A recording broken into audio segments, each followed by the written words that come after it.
qu'il va y avoir dans le monde vont commencer par le langage. On verra vraiment les sociétés changer, les gens changer, quand leur manière de parler changera. C'est ça, c'est ce qui va te permettre de repérer le changement. Le langage, c'est pas quelque chose qui est secondaire. C'est pas un outil que les gens utilisent, tu sais. Moi, j'ai mis beaucoup de temps à comprendre ça.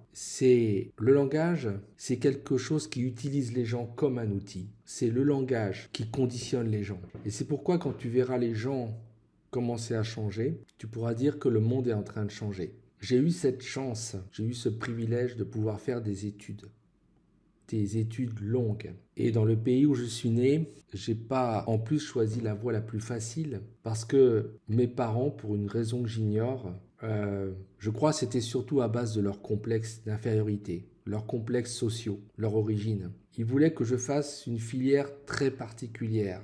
Donc j'ai fait ce qu'ils voulaient, sans avoir idée de ce que c'était. Et je savais pas que c'était parmi les trucs les plus durs qu'on puisse faire. Et je t'assure, j'en ai bavé. J'en ai bavé vraiment. Qu'est-ce que ça a été difficile. Et il y a une chose qui m'a étonné, c'est que arrivé à un certain niveau, dans les concours, bon moi j'étais pas scientifique, j'avais choisi la filière littéraire. C'est pas que j'aimais pas la science, j'ai toujours bien aimé ça. J'étais d'ailleurs bon en sciences aussi, mais enfin aussi mauvais, ou je sais pas, aussi médiocre si tu veux. Aussi peu intéressé en fait. Mais quand il a fallu choisir, j'ai choisi parce que c'était le fonds de commerce familial, j'ai choisi la littérature. Le littéraire, comme on dit. Les lettres. Mais arrivé à un certain moment, en dépit de mes efforts, je suis tombé sur un mur. J'ai vu que j'arrivais pas. Et j'ai vu que j'arriverais pas. J'arriverais pas du tout. C'était pas possible.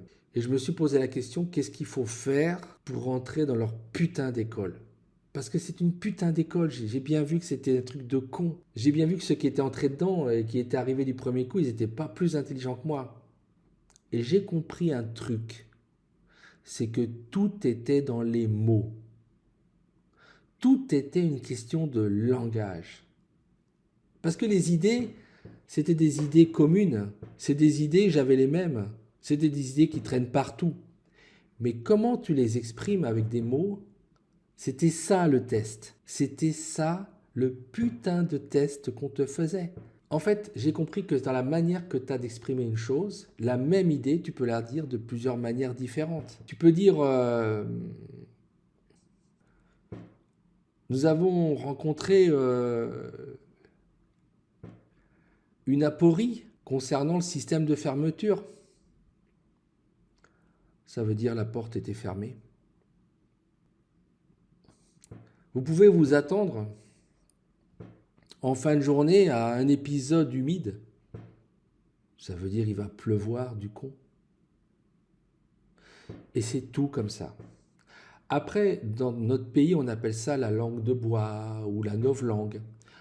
J'ai découvert que tous les gens qui étaient d'un certain niveau d'études dans les universités, ces gens qui étaient des super profs, etc., des chercheurs, tout ça, c'est des gens qui simplement utilisaient un certain langage pour dire des choses simples de manière ultra compliquée. Et là, j'ai compris que il fallait parler comme eux. Il fallait s'exprimer comme eux. Et au lieu de dire la chose comme elle me venait, je la tordais pour lui donner un style compliqué. Et d'un seul coup, tu sais quoi? Mes notes ont bondi. D'un seul coup, j'avais trouvé le truc. C'est-à-dire que comme en fait, au niveau de l'intelligence humaine, j'étais arrivé à peu près au même niveau qu'eux. On plafonnait dans notre connerie. Parce que, va pas croire, par rapport à l'intelligence qu'il y a de l'autre côté, celle des anges, celle de Dieu, on est des demeurés. On sera toujours des demeurés. Donc on plafonnait tous au même niveau, soi-disant de très haute intelligence, qui est une très haute connerie. Après, par contre, ce qui nous distinguait, c'est qu'il fallait arriver à tordre la chose de telle manière que l'autre en face, y mette à peu près 4-5 secondes avant de te piger. Donc en fait, il s'agissait de le snobber. Et c'est que ça à un certain niveau. Soi-disant de la science, parce que je sais que dans le domaine scientifique, c'est pareil. On se snobe les uns les autres. On a des idées assez simples, les concepts sont simples, mais on va les exprimer avec des mots compliqués, avec des terminologies savantes, de façon à en imposer. Et j'ai découvert qu'en fait, dans le système du savoir humain, partout sur la Terre, le savoir il est utilisé à des fins de pouvoir dégueulasses. C'est-à-dire que par rapport à des gens qui sont simples et qui parlent comme toi et moi, eh bien, ces gens-là, ils estiment qu'ils sont au-dessus des autres parce qu'il n'y a qu'une seule chose qu'ils ont que les autres n'ont pas, c'est un langage particulier. Alors quand ils sont dans le domaine de la technique, quand ils sont dans le domaine de la science, c'est pire, pire. Et je vais te dire une chose, j'ai compris aussi une chose, c'est que les mots, ces mots savants, ces concepts, ces mots concepts, c'est une manière en fait d'enfermer l'esprit humain. Parce que tous ces scientifiques que tu vois qui te disent « Oui, qu'est-ce que vous voulez? Vous voulez qu'on parle comme tout le monde ?» Bah oui mec, parle comme tout le monde. Mais au niveau de quelqu'un qui n'a pas fait les mêmes études que toi, les concepts que tu manipules, tu vas voir toi-même comme tu vas les comprendre mieux, comme ça va t'ouvrir des portes.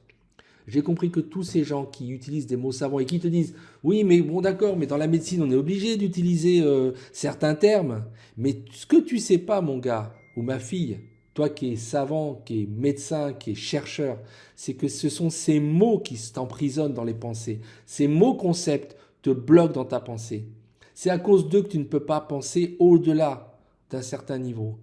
C'est à cause de ces mots qui sont des mots pour toi outils, c'est tes béquilles, mais c'est ta prison mentale. Et là où tu crois que tu domines un sujet parce que tu as des mots qui correspondent à des concepts, tu as juste simplement les murs d'un labyrinthe où tu n'arrêtes pas de tourner comme un rat de laboratoire. Le jour où moi j'ai compris ça, j'ai décidé de ne plus jamais parler comme ces connards. Plus jamais. Parce que j'ai compris une chose, c'est que tous ces mots, toute cette façon de penser, c'était juste des barreaux d'une cage, d'une prison qui m'empêchait de réfléchir, qui m'empêchait d'aller plus loin. Il n'y a pas un seul concept scientifique, je te dis écoute-moi bien, pas un seul concept scientifique, pas un seul concept savant, pas une seule idée sur la Terre qui ne puisse être mis en mots simples et expliqué à n'importe qui. Et si on me dit le contraire, eh ben moi je vous dis foutaise, c'est que vous êtes des demeurés. La personne qui me dit ça, je dis que c'est parce que tu es un con ou une conne. Parce que si tu maîtrises ton sujet, tu peux l'expliquer avec des mots simples. Le fait d'utiliser un langage savant à des fins de pouvoir, c'est un manque de respect pour les interlocuteurs, pour tout le monde. J'espère que tu n'as jamais eu l'impression que je te manquais de respect par mon langage, parce que ce n'est pas le but du jeu. Vraiment, ça me ferait mal. Moi, je parle effectivement avec des mots qui me viennent. Et quand une chose, il y a une émotion, elle vient, et je dis putain, parce que ça me vient, parce que c'est ma manière à moi de te dire qu'il y a un truc là qui me choque. Et parce que je veux que tu te réveilles avec moi. Mais je ne vais pas me changer, je ne vais pas changer ma manière de parler. Parce que j'en ai rien à foutre quelque part. Ça fait très longtemps que j'ai enlevé complètement mon armure, cette espèce d'armure étincelante avec des mots par lesquels normalement j'aurais bien dû asservir les autres, les faire s'agenouiller, parce que tous ces gens qui parlent avec un certain langage, c'est pour te dominer, pour t'écraser, pour t'humilier. C'est inacceptable. C'est pour ça que je te dis, tu verras la société, mon gars, ma fille, changer sous tes yeux quand tu verras les êtres humains parler différemment. Et tous ces espèces de dialectes qui sont inventés, techniques, dans des micro-univers, c'est aussi une façon de te snober, te bouffer le mou et de te dominer. Ne rentre jamais dans ce jeu de con. En général, ce sont des petits cerveaux qui utilisent le plus le langage savant ou technique pour snober les autres. C'est toujours la marque d'un esprit qui n'est pas intelligent. Parce qu'ils ont besoin de ça. Ils ont besoin de ces béquilles pour impressionner les autres. C'est comme les médailles qu'on a sur un uniforme. C'est-à-dire c'est des signes extérieurs d'un savoir, mais en vérité, la sagesse, le savoir profond, la vraie science, ils ne l'ont pas. Ça, c'est une certitude. Écoute bien comment quelqu'un parle. Tu sauras qui il est. Écoute un chef de l'État, tu verras comment il parle. Regarde la facilité que les gens ont pour reprendre des mots. Par exemple, ils vont dire, au lieu de dire un modèle, un exemple, un paradigme. Ils ont entendu une fois, c'est effet savant. Paradigme, paradigmatique. Ça va passer comme le reste.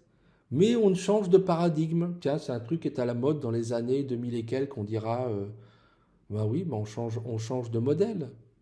Mon modèle, il est bien, hein, mais paradigme, attends tout de suite, ça en impose, ça fait savant. Tu vois déjà comment l'être humain il est. Quelque part, il faut qu'il ait une espèce de... Il a un côté matamore. En général, tu peux être certain que cette facilité que certaines personnes ont de reprendre, alors déjà, la mode, la façon de se coiffer, de se peigner, de se vêtir, mais de parler, te signale un con. C'est un test. S'il parle avec cette langue actuelle qui est à la mode, qui va d'ailleurs être véhiculée dans cette putain de télé de merde, tu peux être certain, écoute les journalistes, écoute ces gens qui parlent, tu vas être certain que tu as affaire à un con qui est là pour te dire voilà ce qu'il faut penser à l'heure actuelle. On doit pouvoir tout exprimer. Moi, je parle la langue de Molière. Si on prend la langue de Shakespeare, c'est pareil. Cervantes, c'est pareil. L'anglais, l'espagnol. On doit pouvoir donner toutes les idées les plus complexes avec la langue de tous les jours. Si on va chercher un mot savant, on l'explique. Parce que ça peut être intéressant. Comme je t'expliquais, ecclésiastique, ça veut dire, ça a donné église, ecclésia, mais ça veut dire assemblée en grec. Donc ça veut dire qu'à la base, on a créé c'est sur un contresens. Hein. L'assemblée, c'est le lieu. Après, tu as les systèmes de métaphores. Une métaphore, c'est une image. Hein. Donc ça, c'est un, je ne sais plus si c'est une synecdoque ou je ne sais plus. Hein. Le tout pour la partie pour le tout. Bon, bref, c'est un mot savant, mais c'est bon. Ça permet de comprendre des choses, ça permet de rien comprendre. Tu dis une image, tu as pigé. En fait, le lieu est devenu le symbole, l'image de l'assemblée des gens qui étaient présents. Et c'est devenu une église, et c'est devenu, il faut qu'on crée une église. L'église, l'église c'est une foutaise, parce que l'église n'existe pas, on n'aurait jamais dû faire des églises en dur. Voilà, un contresens. Les mots, c'est les prisons des esprits des hommes. Depuis l'aube de l'humanité que ça a commencé à causer, les hommes se sont enfermés dans les paroles. Et donc, à partir de là, à partir de ce genre de conneries, tu as donc des erreurs entières qui ont été faites dans l'humanité, des contresens absolus. Les contresens absolus, tu vas les retrouver partout, un peu partout, même dans les Saintes Écritures. Donc, quelque part, affranchis-toi des mots. Affranchis-toi des mots techniques, des systèmes qui sont des enfermements conceptuels. Si tu es un scientifique, si tu es quelqu'un qui est un chercheur, tu dois pouvoir expliquer à n'importe qui ce que tu fais en mots simples. Et si ce n'est pas le cas, c'est que tu piges rien à ce que tu fais. C'est que tu n'es pas au niveau de ce que tu racontes. C'est que tu n'as rien compris à rien. Donc tu n'es pas à ta place. Tu as atteint ton plafond de compétences, mais tu t'es endormi sur l'idée que tu avais un savoir, mais tu ne l'as pas. Et d'ailleurs, dès lors qu'on commence à mettre en mots simples des choses compliquées, on va se rendre compte qu'on va trouver de nouvelles idées. C'est là que vient la fertilité de l'être humain.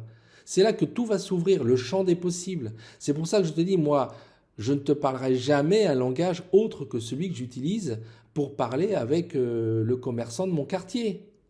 Parce que on peut parler de tout au niveau le plus haut. Et ces gens qui manipulent des mots sont en fait juste des gens qui utilisent des masques. C'est-à-dire que tout est masque dans la société. Tout est masque, on te fait rentrer dans un rôle. Ton costume est un masque qui masque une nudité qui finalement pour l'être humain est en général assez pathétique. Et les mots, c'est pareil, ils vont masquer la bêtise de ton interlocuteur. C'est-à-dire plus tu as un mot savant, plus il est bête. Tu es quasiment certain. Voilà, donc tu vas pouvoir à partir de là comprendre que les gens, ils ont souvent des capacités, des gens qui se disent savants, ils sont très limités.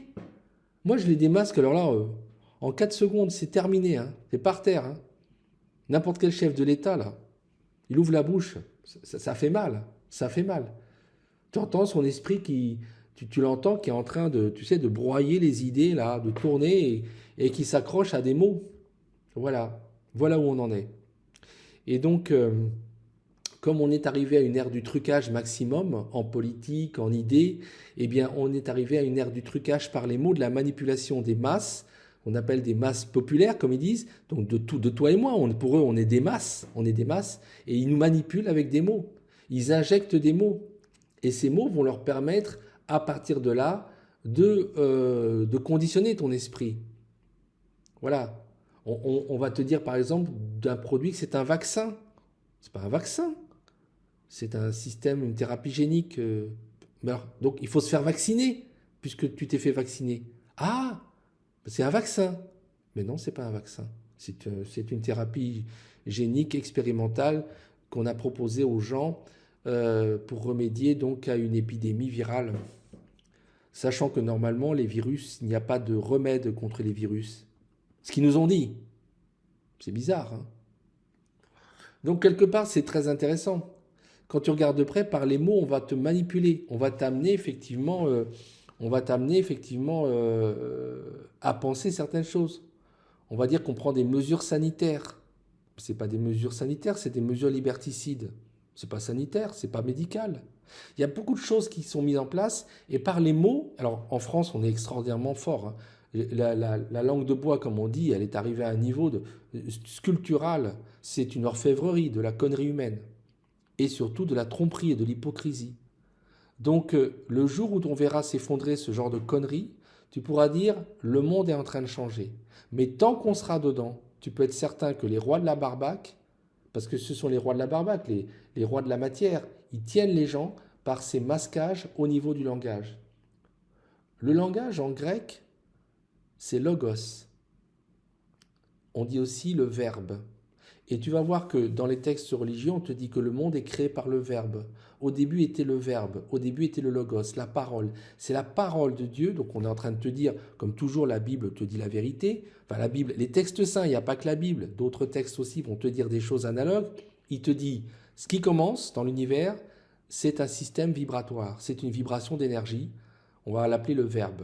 C'est l'esprit donc qui ordonne la matière, cette espèce de vibration de l'esprit crée la matière directement. C'est le verbe. Au début était le verbe. Oui, mais le verbe, il n'est pas mensonger. Le verbe n'est pas utilisé pour masquer. Le verbe n'est pas utilisé pour abrutir les gens. Le verbe n'est pas utilisé pour amener l'autre, je dirais, l'autre à ne pas comprendre ce que tu dis. Tu dois comprendre. Le verbe, il est fait pour communiquer. C'est une vibration de sincérité. Ce n'est pas une vibration pour te tromper, te duper. Or, c'est ce que c'est devenu. Le verbe est devenu cela un peu partout dans le monde, ce qui montre que notre époque ne va pas bien. Que les hommes qui ont un certain pouvoir par la technicité, par la science, par la politique, ne sont pas bienveillants et ne sont pas là pour communiquer à leurs semblables des informations et les aider. Ils sont là au contraire pour les duper, pour les illusionner, pour les manipuler. Et c'est extrêmement grave parce que c'est la trahison des élites. Je me rappelle que dans toutes les épreuves que j'avais faites, j'avais vraiment loupé la philosophie. La philosophie, c'est un truc que... Alors on va dire, c'est marrant parce que ce gars-là, on dirait pourtant c'est une sorte de philosophe. Je ne suis pas un philosophe. Je ne serai jamais un philosophe. Pour moi, c'est une insulte. On a voulu nous vendre les philosophes comme étant des gens qui sont des gens de la liberté de penser. Les philosophes, autant que j'ai pu voir, sont des grands connards et des embrouilleurs. Je suis désolé. Quand tu étudies même des gens comme Platon, Platon, il est en train de te resservir la religion, mais sous une forme savante. Parce que son monde des idées, les absolus, c'est les essences, il est en train de te dire des trucs qui existaient déjà à la base avec les systèmes des religions polythéistes, les absolus. Bah oui, on revient au système divin. Il t'invente rien, le mec, hein. Il t'invente rien, mais il te l'emballe d'une façon telle, il te le torche d'une façon telle que tu te dis, mais peut-être que Platon, son truc, c'était de se taper des petits jeunes dans la cité d'Athènes. Hein.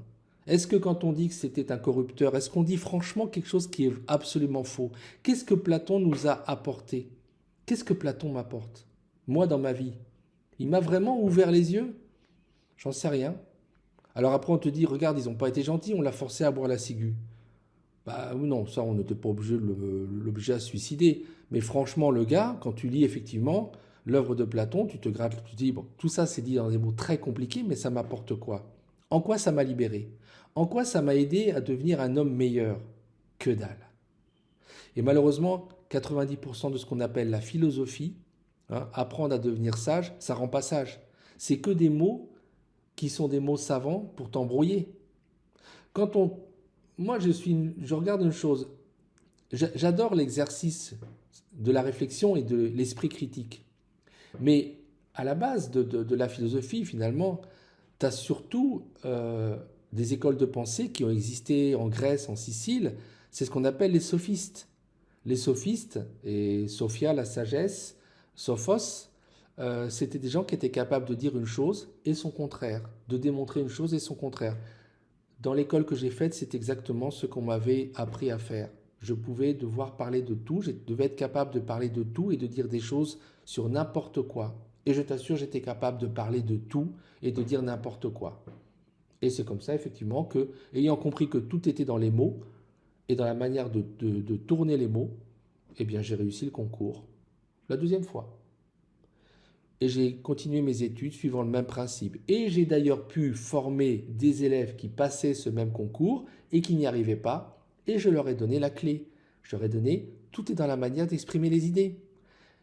Écrivez-moi d'abord l'idée que vous voulez donner. Bon, maintenant, vous allez me la redonner, mais d'une manière plus compliquée. Et l'élève qui ne réussissait pas a réussi à intégrer l'école. Donc ça montre bien que c'est un grand foutage de gueule. La philosophie, c'est pareil. On a des choses extrêmement simples. Hegel te dit, l'esprit, là, quand Napoléon passe dans la rue, c'est l'esprit qui est en marche. L'esprit de quoi? C'est l'esprit de quoi, Napoléon? C'est l'esprit du monde. Mais quelle connerie! Alors après, quand on aura Hitler, c'est pareil. C'est l'esprit du monde qui est en marche. C'est pas l'esprit du monde. Parce que la vérité de Hitler, la vérité de Napoléon, c'est des choses qui n'ont rien à voir avec l'esprit du monde. La vibration qu'exprime la planète depuis longtemps n'est pas ça, n'est pas celle d'hommes qui veulent constituer des empires et créer, esclavagiser les autres hommes. C'est un foutage de gueule total. Tu es en train de développer une idéologie qui est de toute façon le matérialisme historique, l'idée qu'on a des forces qui sont en marche et qui sont dans la matière. C'est pas l'esprit dont tu me parles. C'est un foutage de gueule. Et quand on perd autant de temps avec un philosophe comme Kant, une fois que tu as tout mis en place, tu te dis, bon, est-ce que je comprends mieux comment se forment les jugements chez l'homme et quelle est la... Non. Tout ça, c'est, je dirais, quelque part, ce sont des idées extrêmement simples. Quand Freud te parle, je dirais, du complexe d'Oedipe, il te dit des choses extrêmement simples, mais dans des termes compliqués. Et tout est comme ça. Des idées simples, sur lesquels on te torche des centaines et des centaines de pages avec des concepts savants, alors que l'idée peut s'écrire en 3 lignes. 3 lignes. Voilà. Non, moi, c'est vrai que je peux dire que j'ai étudié les grands philosophes. J'ai étudié, je connais très bien, par exemple, Coluche, un grand philosophe, hein, du XXe siècle. J'en connais d'autres, hein, je veux dire... des proches, les inconnus, les nuls, enfin tous les grands classiques de la philosophie, je connais, tu vois, je les ai tous étudiés. Et puis les incontournables, hein, je veux dire les œuvres, tu sais, les œuvres qui sont les vraies œuvres, les œuvres de fond, comme Le Père Noël est une ordure. Ça, c'est une œuvre de philosophie, mais je veux dire, bien sûr, tout le monde maintenant la connaît. Voilà, on apprend plus chez nos humoristes que chez tous ces bouquins, tous ces philosophes que j'ai lus, comme tant d'autres, et que c'est pas que je les ai compris, je les ai pas compris en fait. Parce qu'il n'y a rien à comprendre. Parce que par rapport au savoir qui est un savoir divin, au savoir qu'il y a dans les textes saints, ils sont 1000 coudées en dessous. Et la plupart du temps, la seule chose dont ils veulent te convaincre, c'est que Dieu n'existe pas. Ou alors ils te créent un élément qui va être en fait une représentation abstraite qui prend la place de Dieu. Mais à la fin, ils sont toujours en train de tâtonner. C'est comme des gens qui essayent de monter, et puis des avions qui plafonnent à un moment où ils sont en manque d'oxygène, parce qu'ils arrivent et ils se tapent la tête contre le ciel, le plafond du ciel, parce qu'il y a Dieu, et là, Dieu, là, ça bloque. Mais ils en reviennent toujours à ça. Au bout d'un moment, ça tourne autour de ce genre de conneries, c'est-à-dire qu'ils tournent autour du pot, ils veulent l'évacuer, mais ils retombent toujours dedans, mais sous une autre forme. Mais quelle fatigue de la tête! Les gars, vous perdez votre temps. Donc quelque part, la philosophie d'une façon générale, c'est surtout un blabla, je dirais, qui rend les gens beaucoup plus confus. C'est quelque chose qui permet d'instrumentaliser par contre un super pouvoir. Moi, je me rappelle effectivement que j'avais un camarade qui d'ailleurs, effectivement, lui, il est arrivé dans le concours plus vite, hein. Il est arrivé dans l'école rapidement. Lui, il avait choisi philo. Alors lui, il était marrant parce qu'il était assez cash comme gars, je l'aimais bien. Mais il m'avait expliqué noir sur blanc qu'il avait choisi la philosophie parce que c'était le meilleur moyen euh, de, d'enculer tout le monde en fait. Il m'avait expliqué qu'avec ça, on snobait tout le monde, on baisait tout le monde et on clouait le bec à tout le monde.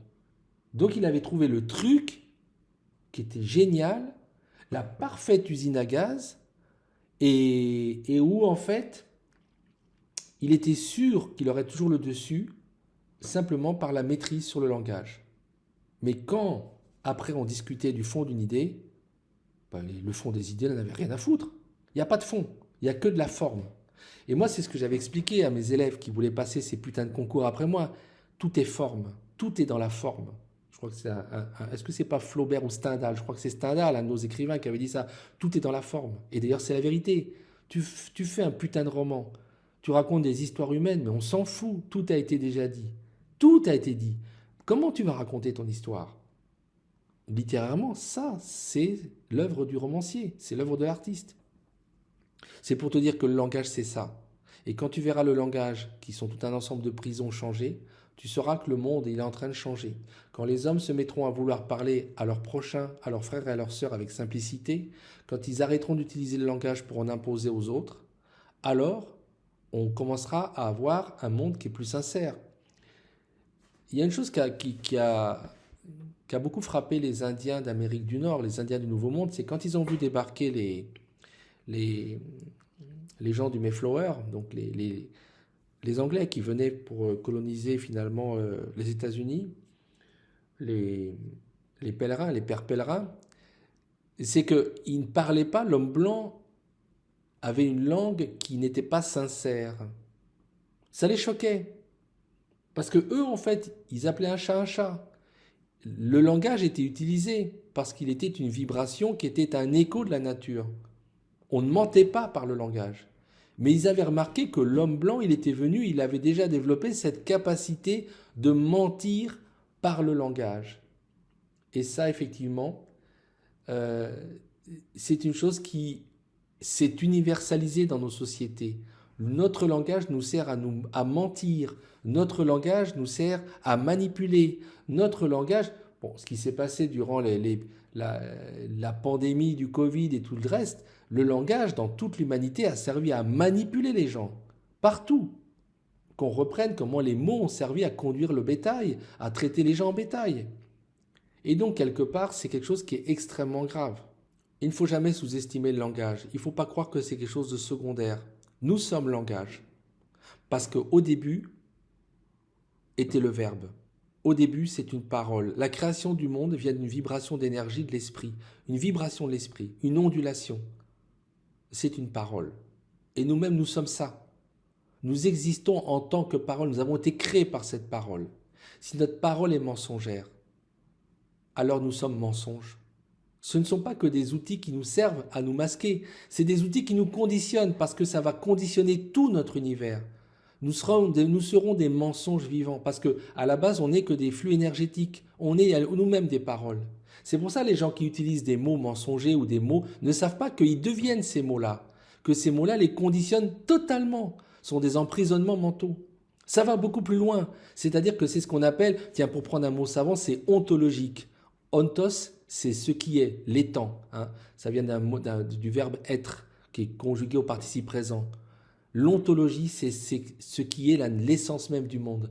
Donc ça tient à l'essence du monde. Le verbe, la parole, le logos, le discours, les mots, c'est l'essence du monde même. La dimension où nous sommes, elle a été faite par une vibration d'énergie, par du logos. C'est une forme de logos, mais qui nous échappe.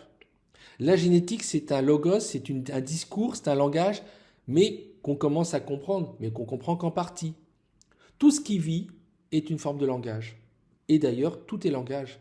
C'est-à-dire que quelque part, même la manière que les animaux ont de communiquer, même les échanges biochimiques, les échanges chimiques, c'est du langage. Les échanges électriques, c'est toujours du langage, c'est de la parole.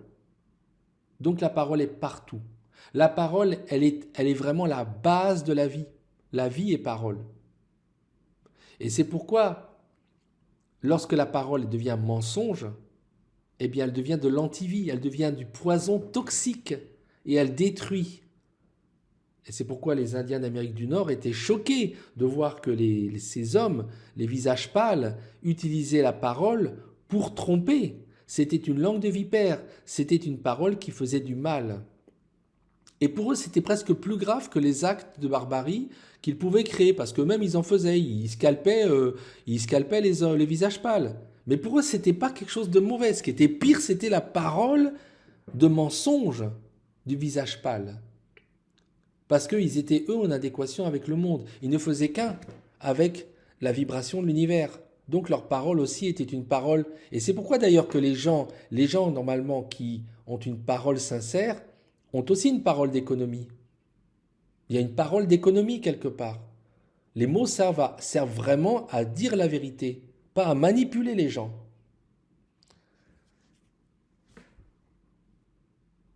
C'est vraiment un combat que j'ai eu toute ma vie à partir d'un certain moment. Quand j'ai vu que mes collègues enseignants utilisaient leurs paroles pour maîtriser, dominer les élèves, les manipuler, je me suis rendu compte que on était mal parti. Je me suis rendu compte que l'homme est malhonnête.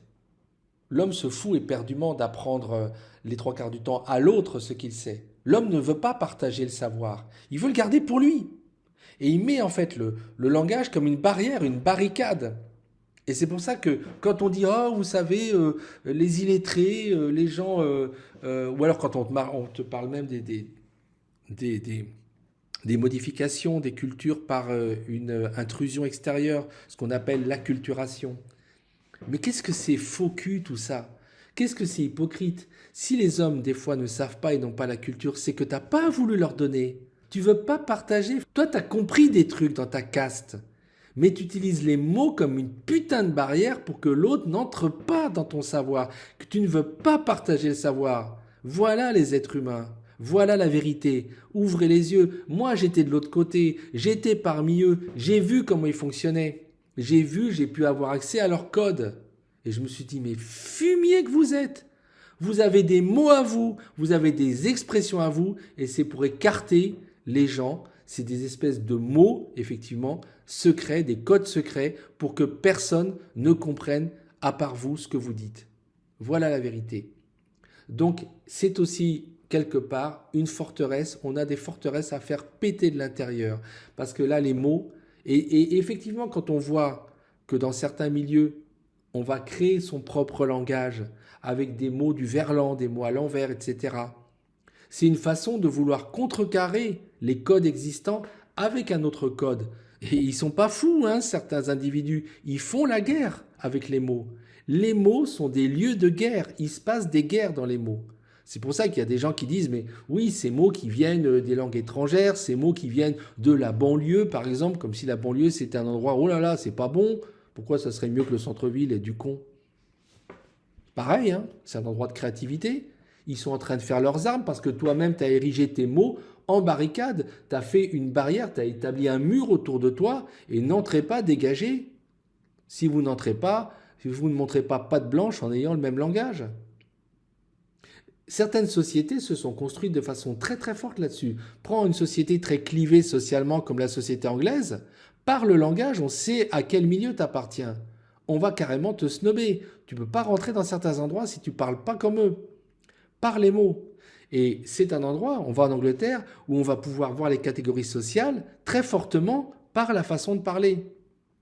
Les mots aussi, dans ces cas-là, sont des prisons. Le langage, c'est une prison.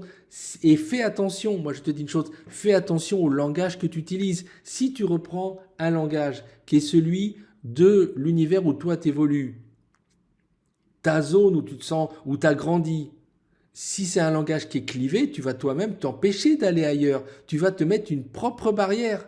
Et donc tu t'exclus toi-même aussi. Il faut avoir un langage qui est le plus neutre et polyvalent possible.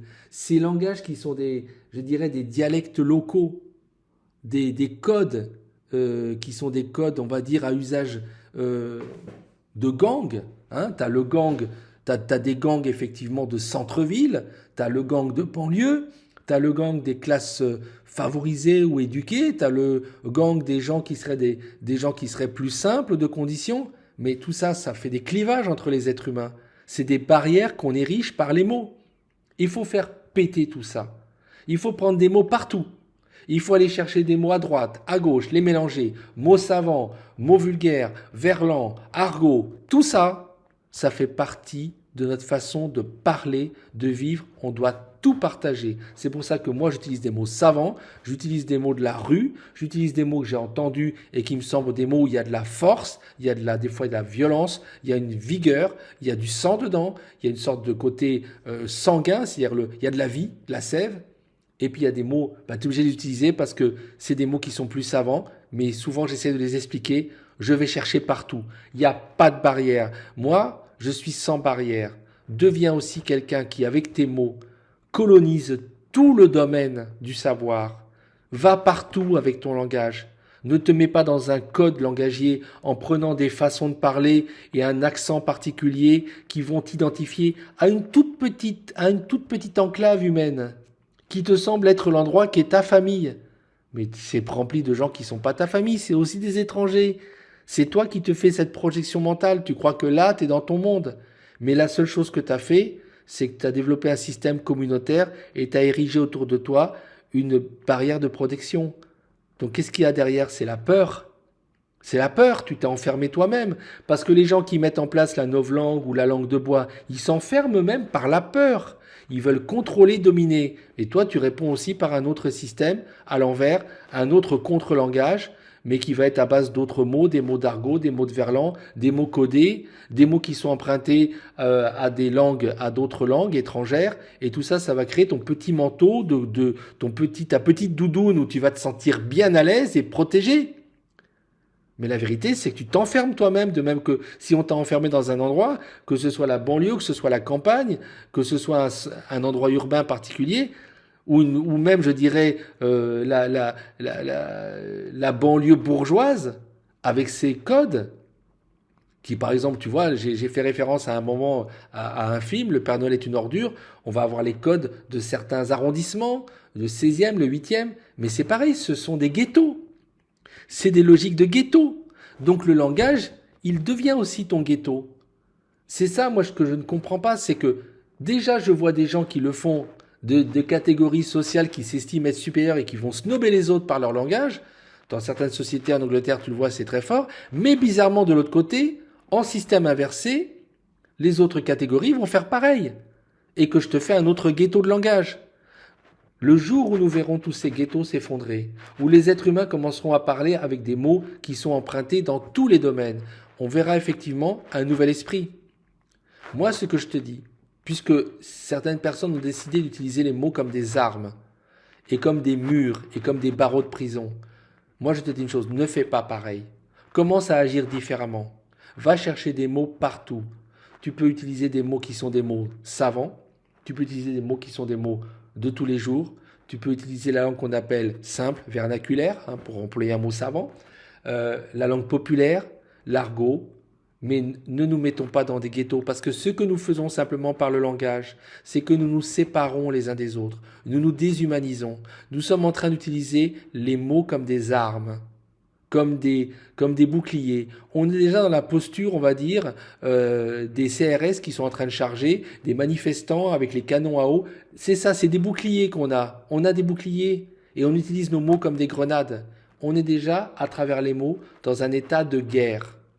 Voilà ce que je vois autour de moi, sur la planète. Les mots servent maintenant à se faire la guerre. Ils ne servent pas à communiquer, ils servent à faire des micro-communautarismes et des micro-ghettos. Et ces ghettos, on y prépare quoi? Des affrontements. Voilà. Et quelque part, c'est le contraire même de la communication. Moi, je vous ai dit, je suis Gémeaux. Gémeaux, c'est Mercure, c'est mon signe. J'adore la communication et j'adore le partage. On ne va s'en sortir tous que si on est dans le partage, on est en train d'arrêter d'abaisser nos frontières, ne pas construire des murs, on doit les démolir. Et les mots qu'on a, mots du ghetto, ghetto de savants, ghetto de riches, ghetto de gens qui sont moins riches, ghetto de gens qui sont de telle origine, ghetto de... Tout ça, c'est juste des armes qui sont faites pour nous séparer les uns des autres. S'il vous plaît, ne tombe pas là-dedans. Sache avoir un langage qui est aussi libre que toi. Tu dois pouvoir utiliser tous les mots du dictionnaire. Ils sont à toi, ils t'appartiennent. Il n'y a pas de mots, il n'y a pas de langage ghetto. Ne t'enferme pas toi-même dans des pensées. Le journaliste qui est là à la télévision, qui va utiliser des mots qui sont à la mode, a une pensée qui tourne en rond, c'est une pensée servile. Le scientifique qui parle d'une certaine manière a une pensée servile. La personne qui s'estime d'une classe sociale d'un certain monde et qui va parler d'une certaine manière, elle est aussi asservie. Sois libre. La seule chose que je peux te dire, mon gars, ma fille, sois libre. Parle avec tous les mots du dictionnaire, tous les mots de la rue, tous les mots qui existent, parce que ta pensée ne doit pas avoir de limite, parce que ton verbe, ta parole doit être en liberté. Et si ta parole est en liberté, ton esprit sera aussi libre. Comme un oiseau, il pourra aller où il veut. Personne ne pourra l'entraver. Tu pourras te faire comprendre et tu pourras tout comprendre. Et ça, franchement, c'est vraiment ça. Tu seras dans ta... Au fond, on essaye toujours d'asservir et d'avilir les êtres humains. Mais le statut de l'être humain, je t'ai dit, c'est royal. Un roi, une reine, il va partout. Le roi, la reine, il peut parler avec les gens simples, il peut parler avec les gens qui sont la crème de la crème du monde. Voilà, tu dois être à l'aise partout, tu dois pouvoir parler avec tout le monde. Et c'est ça qui est la vraie liberté. C'est ça qui est la vraie souveraineté d'un être humain. Les mots, ça n'est pas rien. C'est le cœur du problème. Donc je t'ai dit, quand tu verras les mots changer, tu sauras que le monde est en train de changer. J'espère que par cet éveil, tu vas te libérer, parce que je pense que là, l'information, tu l'as, bien sûr, mais que tu vas te libérer de plus en plus. Parce que si toi, tu parles d'une certaine manière, tu vas donner l'exemple aux plus jeunes. Ils vont commencer à voir comment tu parles. Et à ce moment-là, par tes mots, c'est là ce que je veux te dire et je veux terminer là-dessus, par la manière que tu as de parler, tu vas te changer toi-même, tu vas changer tes pensées, mais tu vas changer tout le monde, tout l'univers autour de toi. Et ça, c'est pas rien, hein. Je te remercie de m'avoir écouté, je te dis à très bientôt.